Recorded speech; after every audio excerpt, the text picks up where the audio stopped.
Good afternoon and welcome to The Appeal Live, a co-production of Now This and The Appeal. I'm Alana Sivan.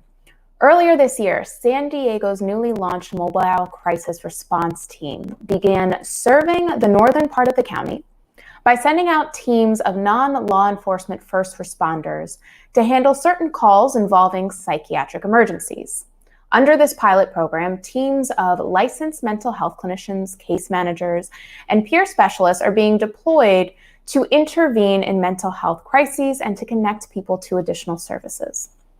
Now, these teams are part of a broader movement in jurisdictions around the country to divert mental health crisis responses away from armed law enforcement and towards civilian specialists who are actually equipped to handle these sorts of scenarios.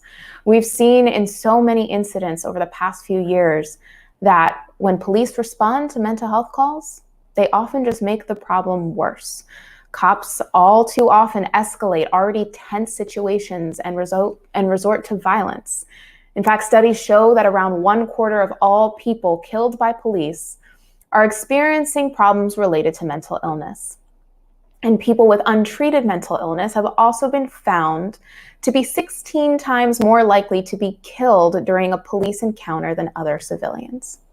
And even in better case scenarios, a law enforcement response is more likely to lead to arrest and incarceration, all of which just further destabilizes vulnerable people.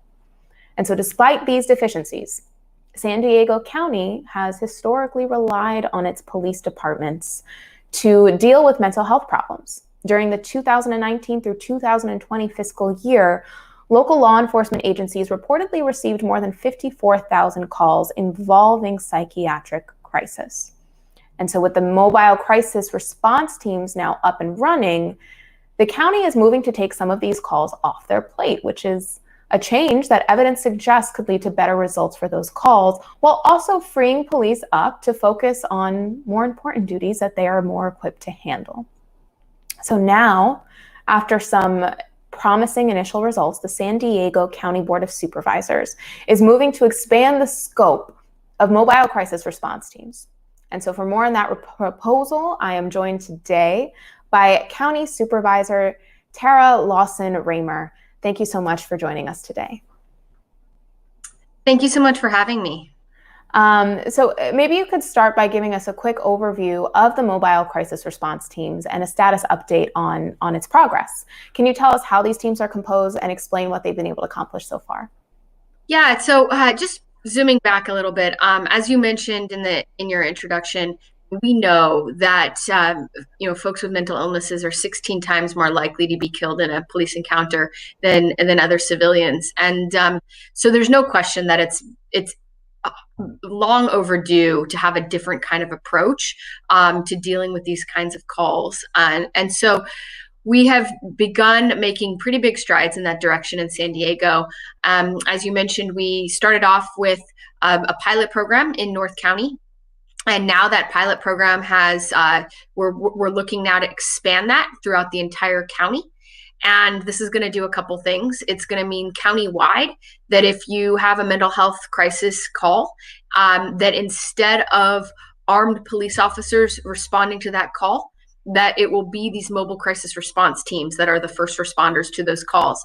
And one of the big things that is a difference from this pilot to what we're looking to do in terms of making this a system countywide is that we're integrating with the 911 systems. So when you call 911, you will actually be able to get that call diverted from police officers to the mobile crisis response teams. We're also looking to make that a 24/7 response system. So in our current pilot, it was only 8:30 a.m. to 6 p.m. And we know that so many of these calls happen in the middle of the night. So making sure that those resources are available around the clock is a huge priority. So talk to us more about the pilot and the data that's come out of that. I know it's still pretty early, but I'm curious to know what you've seen so far when it comes to call volume and results. So, what we've seen so far is very promising, but as you said, it's early. I mean, what we've mostly, and also it's been a bit biased by COVID. So it's hard to compare sort of past and present because of the COVID situation. But what we've seen is certainly that the folks that have received a response from the MCRT teams, the mobile crisis response teams, have been able to receive the services that they need and they haven't been arrested and charged and booked, which is what would have happened under the old system. So for the folks that have been fortunate enough to receive a response from an MCRT, we're definitely looking at results for them in a case-by-case basis that are much, much better than having them end up locked in jail, and trapped in our criminal justice system. And so, seeing this sort of success, has it swayed anybody? Were there people who were opposed to the program initially, but now that they see that people are being diverted away from the criminal legal system, are saying, "Oh, an expansion looks like a good idea"? No, I think what's happened, it's a very interesting question. I mean, there's a lot of momentum around expanding these MCRTs, and that I think is very unexpected. 2-3 years ago, there was no appetite for it. There was no interest in that. So, why is that? Maybe some of it's because people have seen success. I think a lot of it is the heightened awareness publicly around policing issues and challenges with our policing, and credit to Black Lives Matter for the consciousness raising around these issues. And so I think a lot of the organizing is really beginning to pay dividends. So I also just important to acknowledge that San Diego itself is undergoing a really big shift. So up until this year, we had a very conservative board of supervisors that had been Republican for 40 years. So when I won my election, I flipped the county to a Democratic majority for the first time in my lifetime, really. So, you add up these movement changes, the way in which public opinion has been and public consciousness has really been woken up, and I think that's a lot of why we're beginning to see a lot more public support for these long overdue measures. And so, correct me if I'm wrong on this, but the mobile crisis teams are dispatched for psychiatric emergencies, specifically ones that are deemed not to involve threats of violence. So talk to me a little bit about how those determinations are made, and if there's any discussion about expanding the scope of situations that they might be able to respond in. Such a good question. Yes, there's a lot of conversations about why and when you would make those determinations. And one of the big things that we've been focused on is that this is instead of police, that it's not we're not talking about the mobile crisis response teams going along with an armed response, but actually that it's instead of an armed response. And it's really important to make that distinction. On the other hand, we do know that our MCRT teams have felt like it's important that they know that they could call the police if they needed to. And so having that sense of relationship and building a sense that the police do still have a role to play, but not not at the front in a lot of these situations, I think has been really important. And we have a protocol or a set of protocols that we're going to be rolling out over the next year, so that 911 dispatchers know when to send the MCRT teams versus when to send a regular squad car or whatnot. And so it's not that dissimilar from the kind of assessments that 911 operators do currently, right? To try to better understand what's happening and then, what the right response is, what the right emergency response is. But it's definitely evolving. And part of why we are still thinking of this, even though we're rolling it out countywide, we're absolutely still thinking about this as a learning and a learning opportunity, and will be in that learning phase for at least 4 years, is because I think we all agree that there's a lot of work that we need to do to better understand, when is it appropriate to dispatch the MCRTs versus when is it appropriate to dispatch armed police. And as all things are, I think we're probably erring a little bit on the side now of, being a little bit more cautious. And as we gain more experience with this system, we'll be able to be, much more comprehensive in the approach. But it's certainly part of what we're looking at as the important data that we need to be gathering as these teams get rolled out countywide, is really doing a deep dive on what the outcomes are associated with calls, so we can better understand whether these classifications are being made appropriately and whether or not we need to rethink the when and why and how teams or MCRTs are dispatched versus armed police officers. So you've mentioned how these teams are going to be going countywide. And you've also introduced a motion to strengthen and expand the program. So can you talk a little bit about where that proposal stands and when we'll get more news on it? Yeah, definitely. So as I said, I joined the board just this past year. I flipped the board from red to blue for the first time. So that's very exciting and has given us an opportunity to build on this initiative that was initially launched by our current chair, Nathan Fletcher. So he had gotten the ball rolling under the previous board, but was hard to get a lot of momentum because there just wasn't the appetite.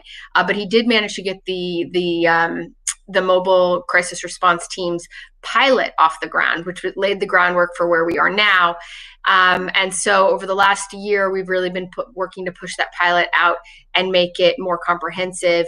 And then right now we're working to bring a motion at our next board meeting on April 6th to, as I said, to bring it countywide. So right now we're about 70% there, and we're looking to make it 100%.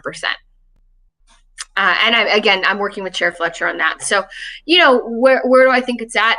I feel really positive. I think what's been very, very interesting is seeing how the conversation has shifted. And when I'm speaking with the sheriff department, they're not opposed to it in theory. There's some issues they have kind of in the details, and so there might be some conflict down the road. I certainly wouldn't foreclose that, but it just, at least on the surface, there's not a disagreement that there's a need for a new approach. And again, I do think it's important to give a lot of credit to the organizers who've been, building the consciousness around the need for police reform for so long. Because you talk to folks across San Diego and in my district, this is an issue that they didn't really know a lot about, and now it's top of mind. And that's just really, I think, a great place to be. So, I'm an organizer, by training, by background, and I think too often elected officials jump in front of the parade and claim the credit for work that others have done. So I just think I have the honor and the privilege to be able to bring the initiative forward and take the vote on something that, the work's been done by a lot of folks to get us to this place. Yeah, and it doesn't entirely surprise me that you have, at least for now, because you say that could change, that you're not seeing too much opposition from sheriffs right now because, this takes work away from them.